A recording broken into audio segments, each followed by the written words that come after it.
सोचो, तुम martial world के फ्यूचर लीडर हो, फिर एक दिन तुम्हें जहर देकर मार दिया जाता है। तुम आंख खोलते हो और तुम्हारा चेहरा ही बदल चुका होता है, और तुम पाते हो कि तुम अब एक डेमोनिक कल्ट के वाइस लीडर हो।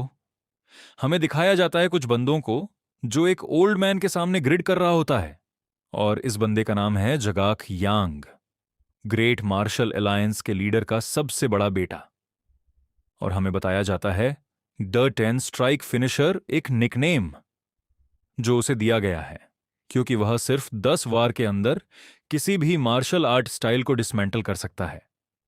जबकि जगाक को कई लोग एक extraordinary martial arts prodigy के रूप में सराहते थे, मार्शल वर्ल्ड एक बड़े टर्मोइल के किनारे पर खड़ा था। अलायंस के अंदर लीडरशिप को लेकर अंधेरे में काउंटलेस प्लॉट्स और पावर स्ट्रगल्स चल रहे थे, जबकि डार्क मार्शल आर्ट सेक्ट्स एक साथ मिलकर डार्क आर्ट्स यूनियन बना चुके थे, जो अलायंस के लिए एक एक्सटर्नल थ्रेट बनकर उभर रहा था। ट्रेजिकली, जगैक मार्शल आर्ट वर्ल्ड में फैली पॉलिटिकल इंट्रीग में उलझ गया और 30 साल की उम्र से पहले ही जहर देकर उसका असैसिनेशन कर दिया गया। सीन शिफ्ट होता है। एक बंदा बेहोश होता है, लेकिन वह अचानक से होश में आता है। वह आसपास देखता है और बोलता है, मैं कहाँ हूं? मुझे बस इतना याद है कि मुझे जहर दिया गया था। क्या मैं सपना देख रहा था? मुझे लगा था मैं मर चुका हूं। क्या मुझे मरने के बजाय किडनैप किया गया? खैर, कम से कम मैं अभी भी जिंदा हूं। एमसी सामने देखता है और शॉक होता है और बोलता है, लाइटस्टोन्स, जिसने भी मुझे किडनैप किया है वह काफी पावरफुल ऑर्गेनाइजेशन से होगा, वरना इतना महंगा जेम पूरा कॉरिडोर रोशन करने के लिए कैसे यूज करता? क्या यह जेगल क्लैन का काम है या माउंट हुआ सेक्ट का? अगर वो नहीं, तो क्या डार्क आर्ट्स यूनियन? बहुत सारे ग्रुप्स हैं जो रियलिस्टिकली ये काम कर सकते थे। सस्पेक्ट्स की लिस्ट को नैरो डाउन करना काफी डिफिकल्ट हो रहा है। आजकल मार्शल आर्ट वर्ल्ड में इतना टर्मोइल चल रहा है, इसलिए ये सरप्राइजिंग नहीं कि कोई ना कोई ग्रेट मार्शल अलायंस के लीडर के एल्डेस्ट सन को एलिमिनेट करने की कोशिश करे। एमसी दरवाजे के पास आता है, बोलता है ये पूरी तरह से ब्लॉक्ड है, और साइड में देखता है ग्रेन पेलेट्स का बैग। एमसी बोलता है, ग्रेन पेलेट्स? यहां इतना है कि मुझे कई सालों तक चल जाएगा। और खाते हुए बोलता है, और पत्थरों के बीच से हवा भी आ रही है। शायद मेरे एब्डक्टर्स मुझे मारना नहीं चाहते। अगर ऐसा है तो वो मुझे कभी ना कभी यहां से बाहर निकालेंगे। तब तक मुझे अपने बॉडी को हील करने पर फोकस करना चाहिए। सबसे पहले मुझे अपनी छी सर्कुलेट करनी होगी। उन्हें मेरी जान बख्शने का रिग्रेट होगा, ये मैं पक्का करूंगा, चाहे कुछ भी हो। थोड़ी देर के बाद एमसी को पेन होने लगता है और बोलता है, क्या पॉइजन अभी भी मेरे बॉडी में है? कुछ ठीक नहीं लग रहा, समथिंग फील्स ऑफ। सबसे पहले मुझे कुछ पीने के लिए चाहिए। और उसे पानी दिखता है, और जब उसे पानी में अपना चेहरा दिखता है तो शॉक होकर बोलता है, ये मेरा चेहरा नहीं है। और फिर एमसी आगे बढ़ता है और उसे कुछ पेंटिंग्स दिखती हैं। वह बोलता है, ये ड्राइंग्स कई सेंचुरीज पुरानी लग रही हैं, फिर भी मैं पहचान सकता हूं कि ये क्या है। ये जरूर उस मार्शल आर्ट को डिपिक्ट कर रही हैं जिसे इस बॉडी का असली मालिक मास्टर कर रहा था। और एमसी बिना बकचोदी के वहीं इन्हें प्रैक्टिस करने लगता है, साथ ही कल्टीवेट भी करता है। इसी तरह समय बीतता है। Next panel. मेरे ग्रेन पेलेट्स लगभग खत्म होने वाले हैं। कितने साल बीत चुके हैं? Next panel. आखिरकार मैंने इन ड्राइंग्स से जो कुछ सीखा जा सकता था सब मास्टर कर लिया है। अफसोस की बात है, ये ड्राइंग्स 10वें डिग्री से पहले ही खत्म हो जाती हैं। शायद मैं ग्रैंड मास्टरी तक नहीं पहुंच पाया। 9th डिग्री पर ही मैंने ट्रांसेंडेंट स्टेट हासिल कर ली, आम लोगों से कहीं ज्यादा पावरफुल। 4 जिंदगियों जितनी छी भी कल्टीवेट कर ली। ये गुफा मेरे लिए ब्लेसिंग इन डिस्गाइज थी। चाहे मैंने तुम्हारी स्टाइल में बिना राइट ऑफ अप्रेंटिसशिप किए ही ट्रेनिंग कर ली हो। तुम्हारे ज्ञान के लिए शुक्रिया। मैं वर्चुअस पाथ पर चलूंगा और तुम्हारी टीचिंग्स कभी नहीं भूलूंगा। इस मिस्टीरियस स्टाइल के नेमलेस क्रिएटर को अपना सच्चा टीचर मानता हूं। मैं जगा कियांग अपना वर्ड देता हूं। उसके बाद एमसी दरवाजे के पास आता है और दरवाजे पर मार्शल आर्ट तकनीक का इस्तेमाल करके दरवाजा तोड़ देता है। आखिरकार एमसी बाहर आ जाता है और सामने उसे एक बंदा दिखता है। एमसी बोलता है, excuse me, I need your help. लेकिन वो बंदा एमसी को देखते ही पैनिक कर जाता है और बोलता है, भाई मुझे छोड़ दो, मुझे मत मारना। ये देखकर एमसी भी कंफ्यूज हो जाता है और जब उसे संभालने लगता है तब वो बंदा और ज्यादा पैनिक करता है। बेचारा बेहोश ही हो गया। फिर एमसी आगे बढ़ता है और उसे दिखता है, क्या मतलब, मेरा बनाया हुआ पिरामिड। एमसी और आगे बढ़ता है, उसे सामने दिखते हैं कुछ बंदे और ये बंदे एमसी को देखते ही उसके आगे झुक जाते हैं और बोलते हैं, congratulations vice leader, isolation training complete करने के लिए वाइस लीडर। एमसी कंफ्यूज हो जाता है, भाई ये सब क्या हो रहा है।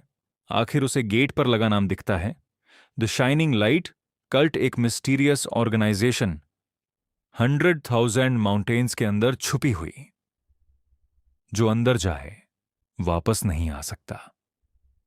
और बाकी दुनिया इसे कहती है डेमोनिक कल्ट। बेचारा एमसी ये सब देखकर और सुनकर बेहोश ही हो जाता है। उसके बाद एमसी की आंखें खुलती हैं। एक रूम में एमसी आईने में खुद को देखकर फ्रस्ट्रेशन में रोने लगता है। Scene shift broken sword palace में, और इस लड़की का नाम है येहवा। और येहवा की नैनी बोलती है, माय लेडी, इतना मत फ्राउन कीजिए, आपके फोरहेड पर रिंकल्स आ जाएंगे। ये सुनकर येहवा बोलती है, अच्छा तो माफ कीजिए, अगर मुझे अभी बिल्कुल भी स्माइल करने का मन नहीं है। तुमने सुना नहीं, वो वापस आ गया है। भाई ये तो एमसी के बारे में बात कर रही है। फिर येहवा बोलती है, वो 3 साल से उस गुफा में चुपचाप था, अचानक इतनी जल्दी वापस क्यों आ गया? काश वो वहीं मर गया होता। नैनी बोलती है, अरे धीरे बोलो, कोई सुन लेगा। फिर येहवा बोलती है, नैनी यहां सिर्फ आप और मैं ही हैं, कोई भी ईव्सड्रॉपिंग नहीं कर रहा, और अगर किसी ने सुन भी लिया तो क्या?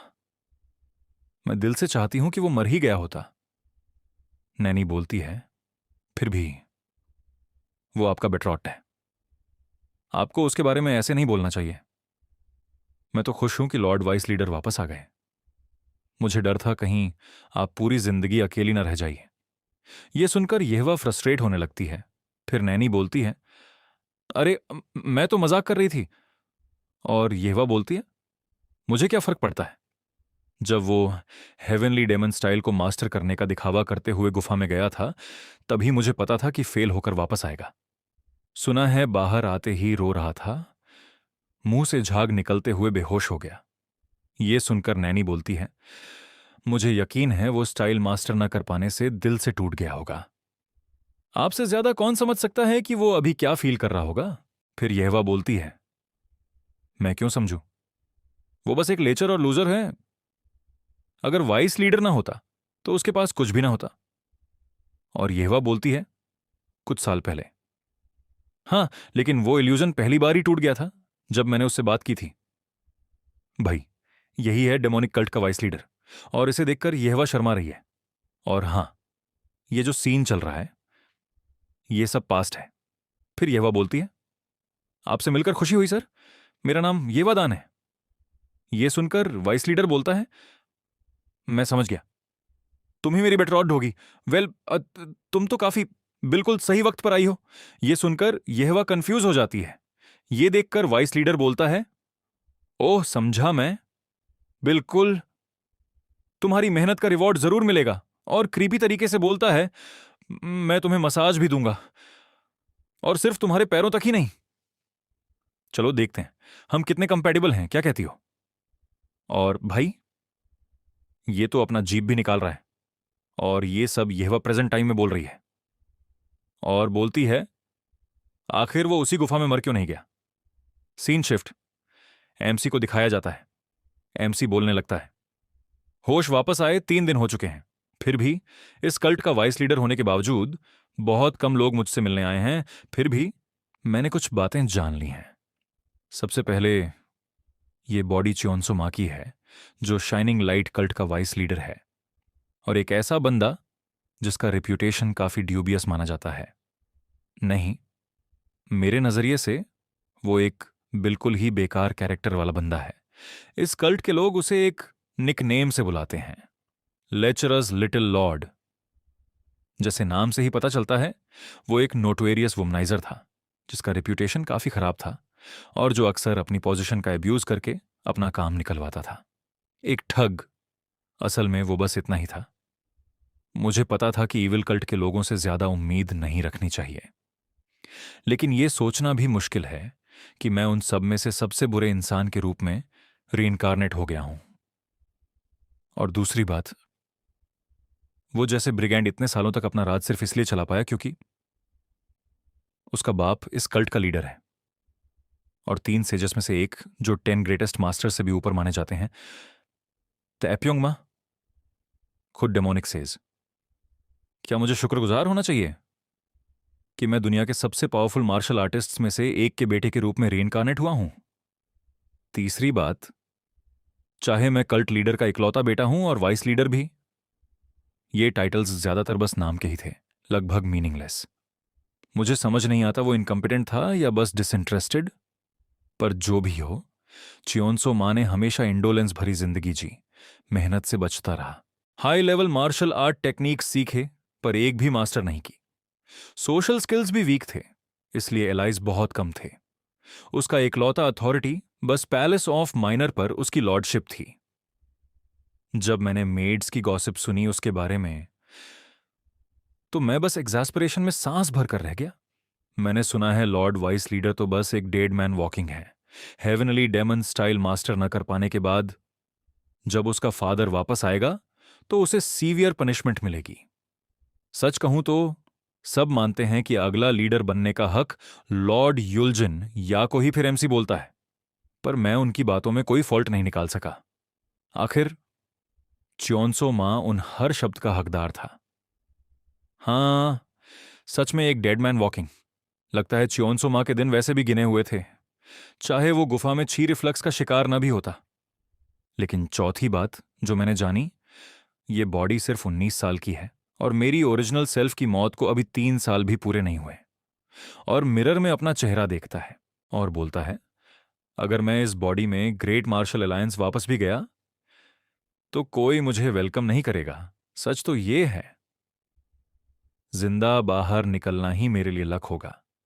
कई दिनों से मैं रेज और एग्जास्परेशन में जल रहा हूं। अब तो गुस्सा महसूस करने की एनर्जी भी नहीं बची। लगता है आखिर में मेरे साथ ऐसा होना ही था। आखिर मुझे ये सब एक्सेप्ट करना ही होगा। फिर अचानक दरवाजा खुलता है। ये देखकर एमसी बोलता है, तुम कौन हो? ये सुनकर यहवा कंफ्यूज हो जाती है। फिर एमसी को कुछ रियलाइज होता है। एमसी बोलता है, अरे नहीं, मैं लोगों से वैसे रिस्पेक्टफुली बात नहीं कर पा रहा जैसे जगह की आंख के रूप में करता था। लगता है ओल्ड हैबिट्स सच में जल्दी नहीं जाती। फिर एमसी अच्छे से बोलता है, हु आर यू?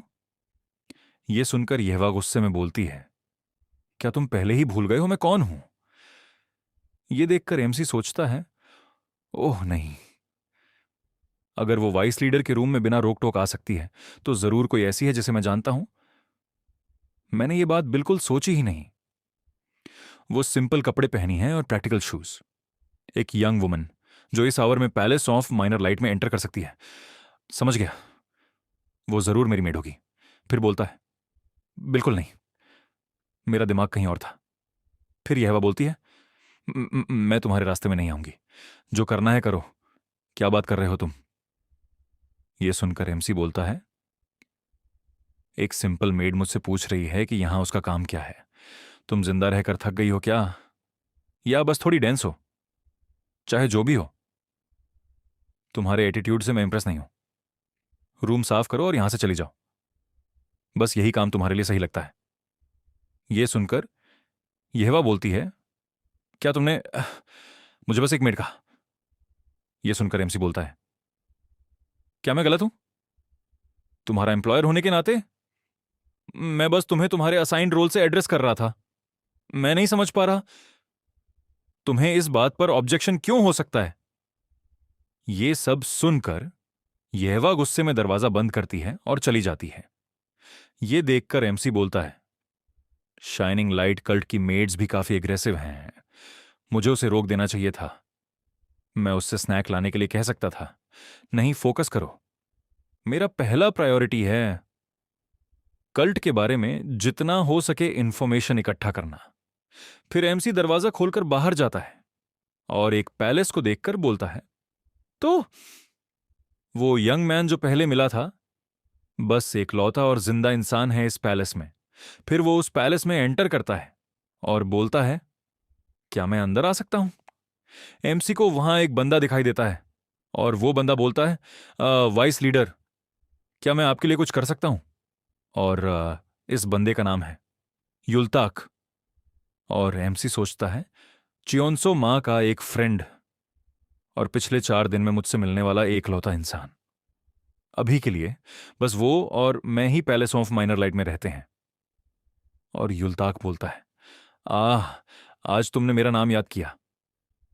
क्या तुम्हारी मेमोरी वापस आनी शुरू हो गई है सर? मैं मुझे डर था ये कि तुम वापस आने के बाद अपने आप में नहीं हो। लगता है तुम्हारी यिन एनर्जी की कमी है। एमसी सोचता है, कहते हैं birds of a feather flock together. कितना वल्गर आइडिया है ये। और एमसी बोलता है, तुम्हारी बकवास काफी हो गई, कुछ चीजें अभी तक याद नहीं आई हैं, इसलिए मुझे तुमसे कुछ सवाल पूछने हैं। यह सुनकर युल्ताक एमसी के सिर पर हाथ रखता है और बोलता है, ये अजीब है, तुम्हें ना तो फीवर है ना कुछ और, लेकिन जिस तरह तुम बात कर रहे हो तुम बिल्कुल उन बास्टर्ड्स जैसे लग रहे हो जो वर्चुअस सेक्ट से हैं। यह सुनकर एमसी उसका हाथ हटा देता है और सोचता है, क्या वो कुछ सस्पेक्ट कर रहा है? मुझे क्या करना चाहिए? क्या उसे यहीं मारकर इस जगह से भाग जाऊं? फिर युल्ताक हंसते हुए बोलता है, पकड़ लिया, तुम सच में उसमें आ गए। ये तुम्हारा नया एक्ट है क्या? मुझे याद दिलाता है उस वक्त की जब तुम अपने रूम में बंद हो गए थे, सिर्फ मोंक जैसे बिहेव करने के लिए। देखो, उसके सर पर बैंडेज लगा हुआ है। युल्ताक बोलता है, मैं एक बिजी बंदा हूं, पर आपके लिए हमेशा हाजिर हूं डियर वाइस लीडर। सो इस तरफ आइए।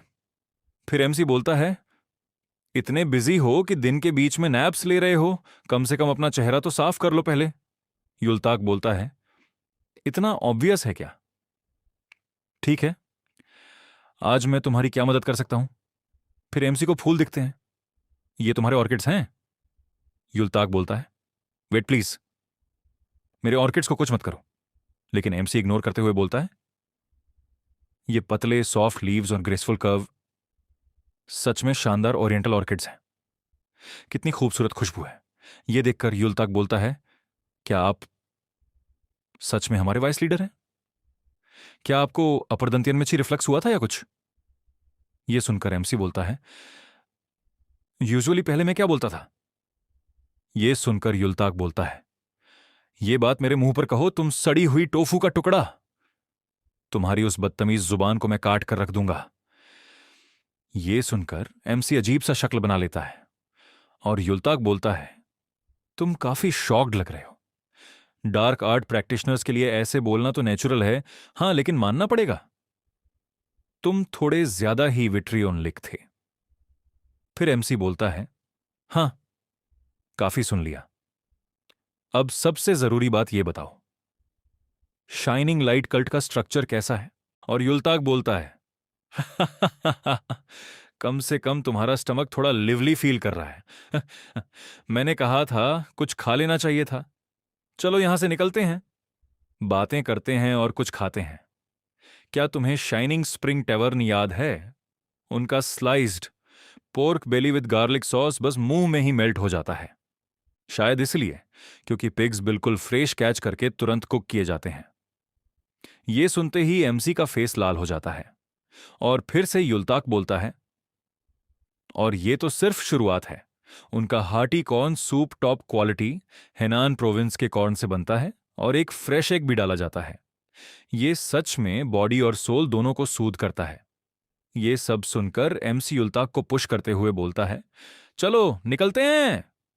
तुम इतने फूड के लिए डेस्परेट लग रहे हो तो शायद मुझे तुम्हारे साथ चलना पड़ेगा। फिर युल्ताक बोलता है, ठीक है वाइस लीडर, आपकी गाइडेंस में चलो, मैं लीड कर दूंगा।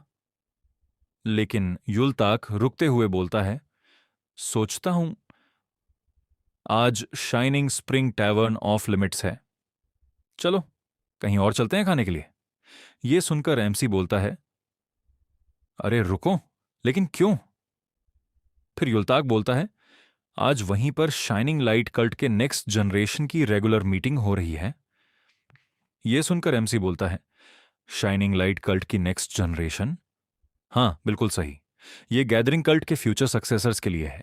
शाइनिंग लाइट कल्ट के प्रोमिनेंट फैमिलीज के स्कायंस वहां होंगे।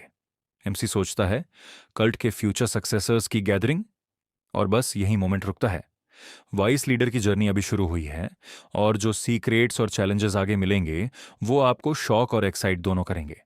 अगर आपको स्टोरी पसंद आ रही है, लाइक करना मत भूलना, सब्सक्राइब करें और बेल आइकन को प्रेस करें, क्योंकि the real journey is just getting started.